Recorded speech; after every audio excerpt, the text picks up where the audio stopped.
সুমনদা, হ্যাঁ এই এক পিস মাছ বুঝলে, হ্যাঁ এই এক পিস মাছ ওয়েট দাও তো দেখি। 227 গ্রাম আছে। 227 গ্রাম। দাম কত আচ্ছা, হচ্ছে? এই মাত্র দাম থাকছে 50 টাকা। তুমি ছাল ছাড়িয়ে আমার পিস করে দেবে বুঝলে। আচ্ছা কত পিস করতে হবে? আর কয় পিস তোমার মন মতো করে দাও, কয় পিস হবে দাদা তাও বলো। কপি 10 পিস মতো হবে। 10 পিস মতো হবে। হ্যাঁ। বাড়িতে অতীত এসছে বুঝলে। আচ্ছা আর বাড়িতে তাও 10 পিস, হ্যাঁ 11 পিস করে দাও, একটু হবে চেপে চুপে। হ্যাঁ অবশ্যই হবে। আচ্ছা চেপে চুপে একটু 11 পিস করে ভালো দাও। সাইজ হবে, ভালো ভালো সাইজ তাই তো। একদম স্ট্যান্ডার্ড। হ্যাঁ ছাল ছাড়িয়ে দেবে বুঝলে, ছালটা আবার ভালো লাগে না বুঝলে। আচ্ছা ছাল দিলে ফোটে তো? হ্যাঁ হ্যাঁ ফোটে, অসুবিধা হয়।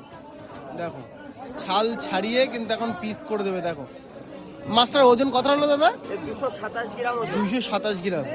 তা আমার জন্য 27 গ্রাম একটু লেস দিয়ে দেবে। হ্যাঁ 27 গ্রাম। আচ্ছা তোমার জন্য আরো দাম বেশি।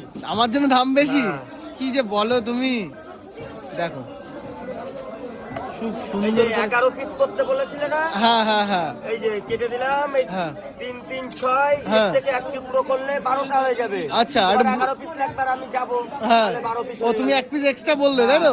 এই 3 3 6 6তে হাফ হাফ করবো তাই তো। হাফ হাফ করলে 12। 12। আচ্ছা প্যাকেট করে দাও দাদা। কমপ্লিট। হ্যাঁ ওকে।